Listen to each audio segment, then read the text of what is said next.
Question number 20, if the difference between 62% and 80% of a number is 98, then the difference between 92% and 56% of the number will be। बोल रहे हैं यदि किसी संख्या के 62% और 80% के बीच का अंतर 198 है तो उस संख्या के 92% और 56% के बीच का अंतर ज्ञात कीजिए। ठीक है, तो अब देखिए, आप कोई संख्या है उससे हमें कोई लेना देना नहीं है। आप तो ये देखिए कि उसके 80% और 62% में कितने का अंतर होगा, आप तो ये देख लीजिए।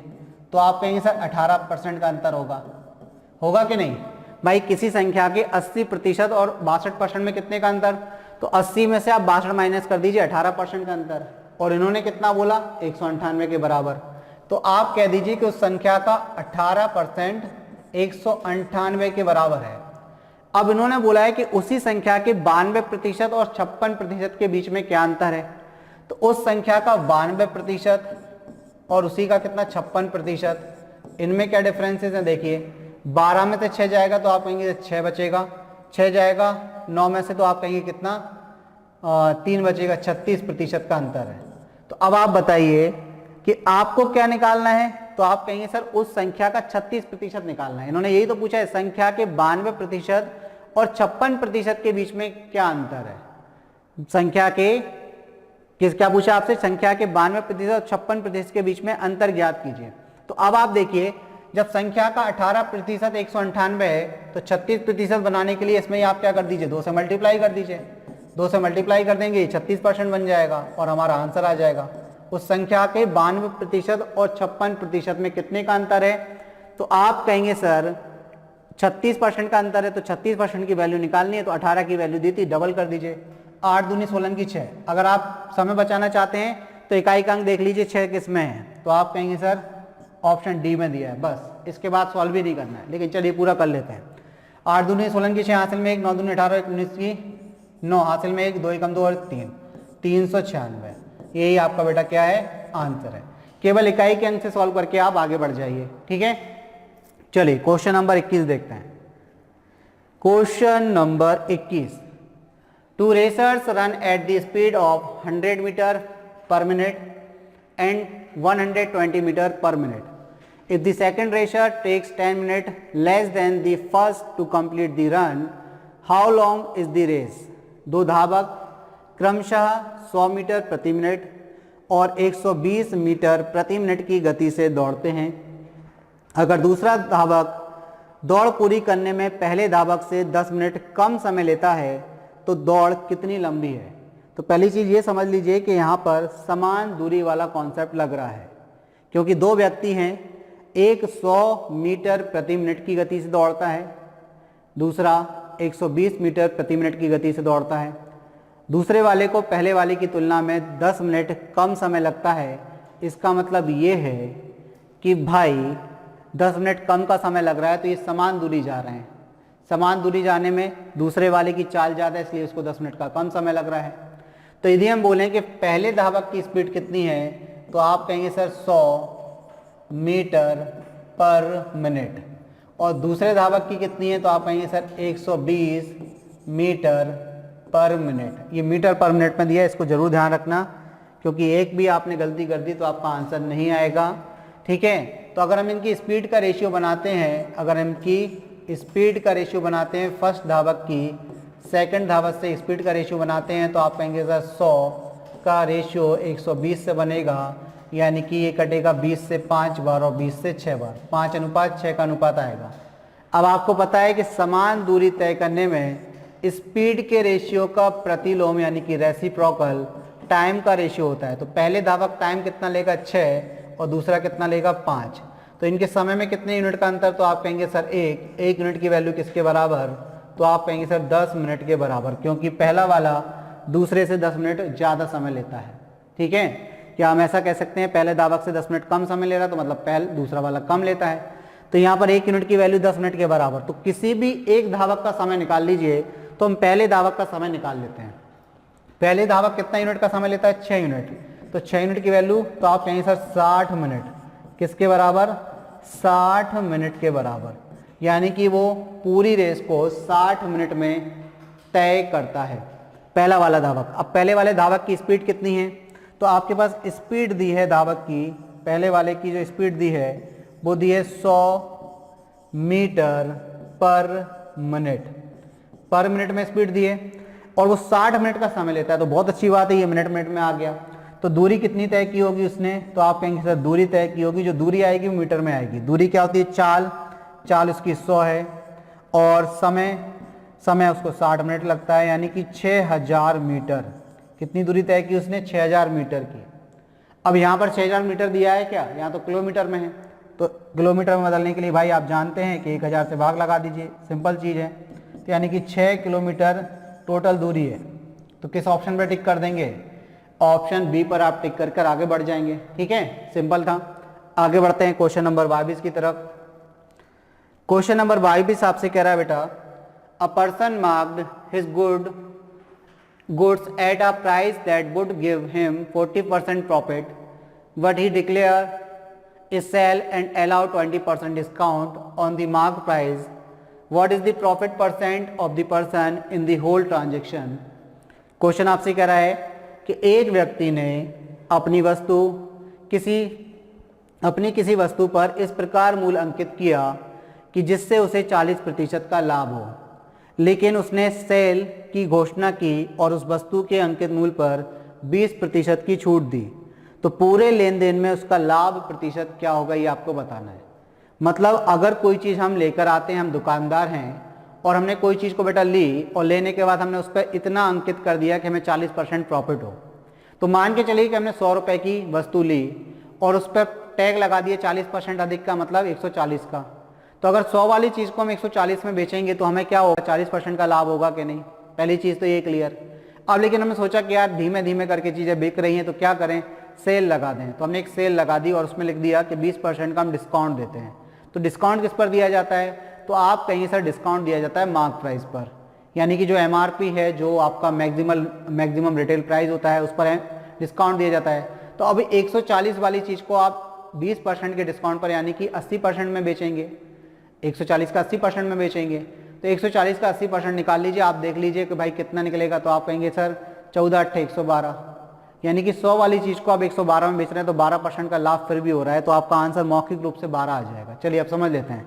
पहले हमने मान लिया कि उस वस्तु का क्रय मूल्य कितना है, तो उस वस्तु का क्रय मूल्य यानी कि CP हमने मान लिया। CP कितना मान लिया बेटा, तो CP हमने बोला कि 100 है। अब उस पर कितना ज़्यादा मार्क किया, तो 40% ज़्यादा मार्क किया। तो यानी कि अंकित मूल्य की अगर बेटा बात करें कि अंकित मूल्य कितना है, तो आप कहेंगे सर अंकित मूल्य 140 रुपये है। अंकित मूल्य कितना है, 140 रुपये। 100 वाली चीज़ पर 40 रुपये अधिक अंकित किए, मतलब 140 रुपये लिखे। अब डिस्काउंट की हम बात कर लेते हैं। तो डिस्काउंट कितना दे रहे हैं, छूट कितना दे रहे हैं, तो छूट की अगर बात करें तो 20% का डिस्काउंट या छूट दे रहे हैं। तो 140 वाली चीज़ पर 20% का डिस्काउंट देंगे, तो 140 अपने आप में क्या, तो आप कहेंगे सर 100%, और इसका 20% इसमें से माइनस करेंगे तो ये कितना बचेगा, 80%। यानी कि ये दुकानदार कितने में बेच रहा है, तो परसेंट से 2 जीरो कैंसिल, 14 8 112। 14 8 112 मतलब 140 वाली जिस पर MRP थी उसको 112 में बेच रहा है। फिर भी बताइए इसको लाभ हो रहा कि नहीं, तो आप कहेंगे सर 100 वाली चीज़ थी, 100 में ली थी, 112 में बेच रहा, तो 12 का ज़्यादा लाभ हो रहा, और 100 पर आप निकालेंगे लाभ परसेंट, तो 12% ही आपका आंसर आएगा। तो 12% इस क्वेश्चन का क्या हो जाएगा बेटा, आंसर। किस ऑप्शन में दिया आपको, तो ऑप्शन बी में दिया हुआ है, तो ऑप्शन बी आपका आंसर हो गया। ठीक है, आगे बढ़ते हैं। क्वेश्चन नंबर 23 देखते हैं। देखिए क्वेश्चन नंबर 23 आपसे क्या कह रहा है, दी वैल्यू ऑफ, इसका मान आपको ज्ञात करना है। ये एक नंबर लिखा है 36 divide by 42 into 6 into 7 plus 24 into 6 divide by 18 plus 3 into divide by 2 minus 6 minus bracket में 4 प्लस 3 इंटू 2 डिवाइड बाई 8, और अपॉन में दिया है 21 डिवाइड बाई 3 ऑफ 7। ये आपके पास पूरा क्वेश्चन है।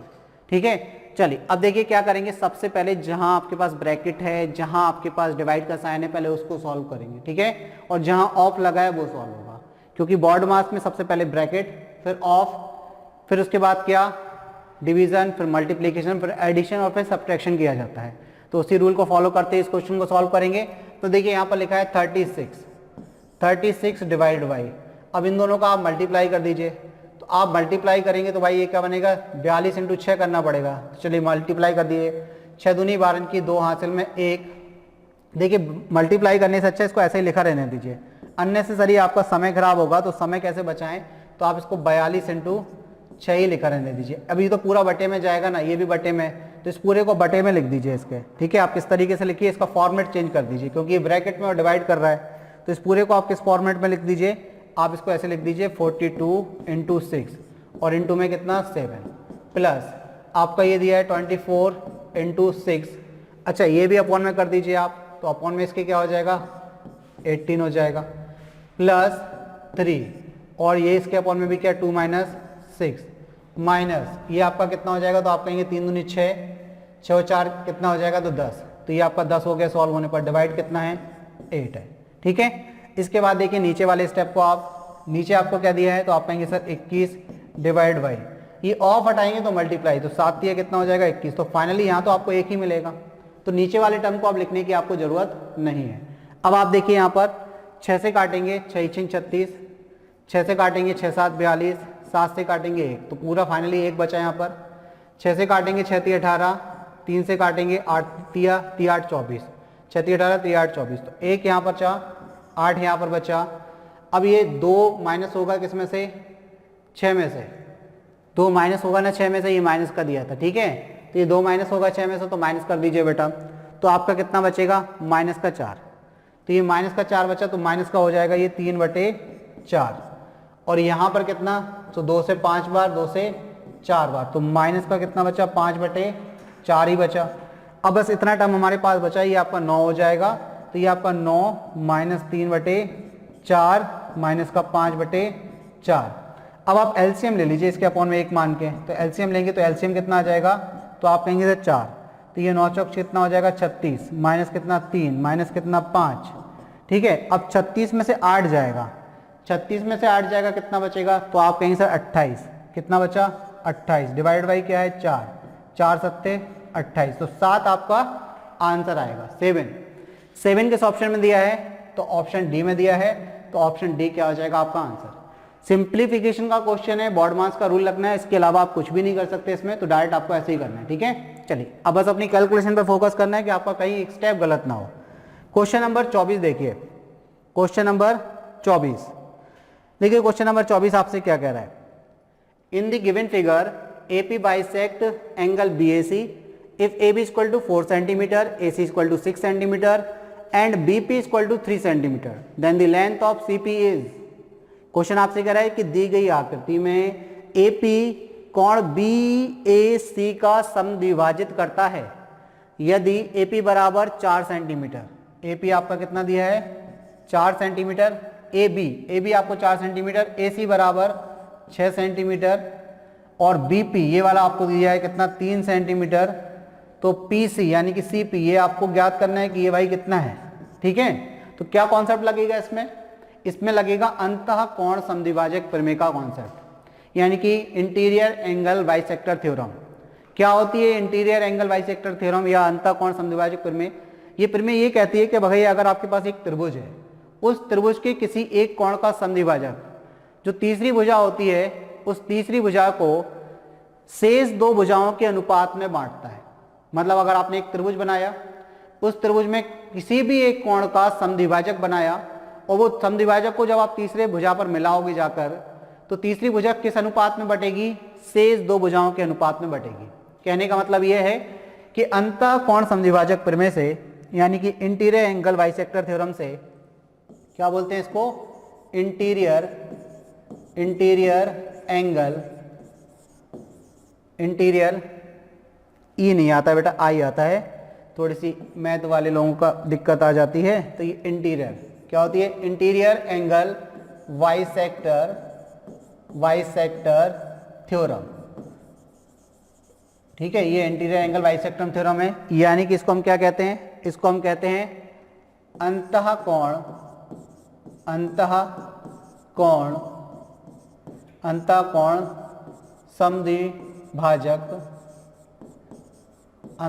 समद्विभाजक प्रमेय, ये कहलाती है अंतः कोण समद्विभाजक प्रमेय। इसमें क्या होता है बेटा देखिए, अगर हम एक ट्रायंगल बना लेते हैं, जैसे हमने एक ट्रायंगल बनाया है ये ABC, और इसमें हमने कोण A का समद्विभाजक बनाया और ये AD है और ये 2 बराबर भागों में बांट रहा है, तो ये प्रमेय कहती है भाई कि जो सामने वाली भुजा बट रही है 2 अनुपात में, ये जो किस अनुपात में बटेगी, शेष 2 भुजाओं के अनुपात में बटेगी। मतलब AB अपॉन AC बराबर होता है BD अपॉन DC, ये होती है अंतःकोण समद्विभाजक प्रमेय। अब देखिए आपका यहाँ पर AP जो है वो कोण समद्विभाजक है, तो यहाँ हम कह सकते हैं कि जो BP और PC का अनुपात होगा वो AB और AC के अनुपात के बराबर होगा। तो हम यहाँ से कह सकते हैं अंतःकोण समद्विभाजक प्रमेय से कि AB अपॉन AC बराबर क्या होगा, तो आप कहेंगे सर BP अपॉन CP पूछा है तो CP लिख लीजिए यहाँ पर। AB की वैल्यू कितनी, तो आप कहेंगे सर 4, AC की वैल्यू कितनी, तो आप कहेंगे 6, BP की वैल्यू कितनी, तो आप कहेंगे 3, CP की वैल्यू आपको निकालनी है 2 से 2 बार, 2 से 3 बार, तो ये मल्टीप्लाई हो जाएगा। CP की वैल्यू कितनी हो जाएगी 9/2 यानी कि 4.5 सेंटीमीटर। तो ये 4.5 सेंटीमीटर बेटा आपका आंसर हो जाएगा। किस ऑप्शन में दिया बेटा आपको, तो ऑप्शन ए में दिया गया है, तो ऑप्शन ए आपका आंसर हो गया। तो आपको ध्यान रखना है, बस क्या ध्यान रखना है, अंतःकोण समद्विभाजक प्रमेय। ठीक है, आगे बढ़ते हैं। क्वेश्चन नंबर 25, ये आपका हमारा अंतिम क्वेश्चन है। ठीक है, यहाँ लिखा है in the given figure AP and BP are tangent to a circle with centre O if angle APB is equal to 62 degree then the measure of angle AQB is। Question आपसे कह रहा है कि दी गई आकृति में AP और BC केंद्र O वाले एक वृत्त की स्पर्श रेखा है। कौन कौन सी स्पर्श रेखा है, तो AP है और BP होना चाहिए था। अच्छा C लिख दिया यहाँ पर, तो अब BP कर लीजिए इसको, वहाँ इंग्लिश में सही दिया है BP। ठीक है, AP और BP क्या है बेटा, स्पर्श रेखाएं यहाँ पर। अब स्पर्श रेखाएं क्या होती हैं, तो स्पर्श रेखाएं क्या होती है, किसी बाह्य बिंदु से यदि आप वृत्त की परिधि पर 2 स्पर्श रेखाएं खींचते हैं तो पहली चीज उनकी लंबाइयां कैसी होती हैं, बराबर होती हैं। ठीक, ये चीज भी आपको दिमाग में रखनी है, किसी और क्वेश्चन में इस्तेमाल हो सकता है। दूसरी चीज, जो स्पर्श रेखा होती है अगर केंद्र से यानी कि त्रिज्या स्पर्श रेखा पर क्या होती है, लंब होती है। वृत्त की त्रिज्या स्पर्श रेखा पर लंब होती है, यानी कि अगर हम कहें तो ये वाला जो एंगल है वो 90 डिग्री का बनेगा और ये वाला जो एंगल है वो भी 90 डिग्री का बनेगा स्पर्श रेखा पर। ठीक, अब आपको यहां पर क्या दिया है, एंगल APB, एंगल APB आपको कितना दिया है, 60 डिग्री दिया है। तो एंगल AQB ये वाला एंगल आपको बताना है। ठीक है, कितने आसानी से बताएंगे आप, देखिए। अब सबसे पहले आप चतुर्भुज देखिए, कौन सा चतुर्भुज देखिए, तो चतुर्भुज आप AOBP देखिए। कौन सा चतुर्भुज देखिए, तो आप चतुर्भुज AO और BP, चतुर्भुज AOBP में देखिए। आप जानते हैं कि चतुर्भुज के चारों कोणों का योग कितना होता है, 360। तो अब आप बताइए कि अगर ये 90 है और ये भी 90 है तो 90 90 180 डिग्री हो गया। तो अब ये दोनों कितने बचेंगे, 180 बचेंगे। और अगर ये 60 है तो ये कितना हो जाएगा, अगर ये 60 है तो आप कहेंगे सर ये 120 हो जाएगा। ये कितना हो जाएगा, 120 हो जाएगा। ये 60 नहीं होना चाहिए था, ये 62 है। अरे भाई हिंदी में थोड़ा मिसप्रिंट है, इसको 62 कर लीजिए। कितना कर लीजिए, 62 कर लीजिए। ठीक है, ये क्या कर लीजिए, 62, ये 62 है। अब अगर ये 62 है तो ये कितना हो जाएगा, 128 हो जाएगा। कितना हो जाएगा, इसमें थोड़ा सा करेक्शन करिए, 62 नहीं है, ये 60 नहीं है, ये 62 है। इसको कितना करना पड़ेगा, इसमें भी करेक्शन होगा आपका। चलिए देखिए, यहां पर ये आपका कितना है, 62 डिग्री है।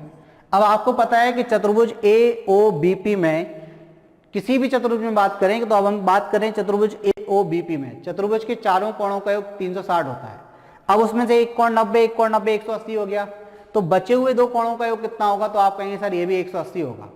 तो हम ये कह सकते हैं कि अगर ये 62 है तो ये बचा हुआ कितना हो जाएगा, तो आप कहेंगे सर 120 यानी कि 118 हो जाएगा। कितना हो जाएगा, 118। 118 में आप 62 जोड़िए तो कितना मिलेगा, 180 मिल जाएगा। और ये 118 हो गया। अब आप बताइए ये जो 118 कोण बन रहा है वो किस पर बन रहा है, वृत्त के केंद्र पर, क्योंकि O क्या है, वृत्त का केंद्र है। अब वृत्त के केंद्र पर बना कोण उसकी परिधि पर बने कोण का क्या होता है, दुगना होता है। ये कॉन्सेप्ट आपको पता होना चाहिए कि वृत्त अगर हम एक बना देते हैं इस तरीके से और हम यहां से बोलें कि एक ही किसके द्वारा, एक ही हम जीवा द्वारा भी बोल सकते हैं या एक ही चाप द्वारा, ये चाप है यहाँ पर, एक ही चाप द्वारा वृत्त के केंद्र पर बना कोण परिधि पर बने कोण का दुगना होता है। अगर ये थीटा है तो ये 2 थीटा होता है। तो यहाँ पर आप देखिए कि ये अगर ये कोण कितना 118 है तो ये कितना इसका आधा हो जाएगा। तो कोण हमसे कौन सा पूछा गया था, कोण AQB आपसे पूछा गया था, ये हाफ होगा किसके, तो आप कहेंगे कोण AOB के आधा होगा ये, क्योंकि एक ही चाप द्वारा वृत्त के केंद्र पर बना कोण परिधि पर बने कोण का दुगना होता है, ये आपको याद रखना है। तो परिधि वाला आधा हो जाएगा, तो 1/2 ये कितना हो जाएगा 118 डिग्री। तो 2 पंजे 10, एक बचेगा 2 नाम 18, 59 डिग्री आपका आंसर आ जाएगा। ऑप्शन ए क्या हो गया बेटा, आपका आंसर हो गया। ठीक है, क्लियर है। तो आप देखिए कितना आसान था, 25 क्वेश्चनों का सॉल्यूशन काफी आसानी से आपने किया, सारी चीजें समझी। ठीक है, चलिए तो यहाँ पर हमारा समाप्त होता है ये पेपर। अब थोड़ी सी बात कर लेते हैं हम अपने ऐप के बारे में। यदि बेटा आपने अभी तक इस ऐप को डाउनलोड नहीं किया है स्टडी अड्डा नाम से, तो इसको तुरंत डाउनलोड करें। गूगल प्ले स्टोर पर जाएं, ये हमारा ऑफिशियल ऐप है, इसको डाउनलोड करें। बहुत ही फायदेमंद है आपकी तैयारी के लिए, क्योंकि इसमें आपको कॉम्पिटिटिव एग्जाम प्लस आपको एकेडमिक की तैयारी दोनों के ऑफर एक ही प्लेटफॉर्म पर मिल जाएंगे। साथ ही साथ आपको video lectures, solve papers, study package यदि आप कोई परचेज करना चाहते हैं तो वो भी अवेलेबल है। साथ ही आपको बता दें कि वीडियो लेक्चर और जो भी सॉल्व पेपर्स हैं आपको विद PDF मिलेंगे, वो भी फ्री ऑफ कॉस्ट। ठीक है, ऑनलाइन टेस्ट दे सकते हैं आप, सैंपल पेपर्स भी आपको यहाँ से मिल जाएंगे। प्रश्न bank, NCERT corner, olympiad corner, मतलब जो हार्ड क्वेश्चन का संग्रह होता है, कलेक्शन होता है, वो भी अवेलेबल है। और साथ ही साथ आपको नोट्स भी यहाँ पर मिल जाएंगे। तो यदि अभी तक आपने इस ऐप को डाउनलोड नहीं किया है तो तुरंत डाउनलोड करें। ठीक है, आज के लेक्चर को इधर ही समाप्त करते हैं, मिलते हैं अगली क्लास में, तब तक के लिए गुड नाइट, धन्यवाद।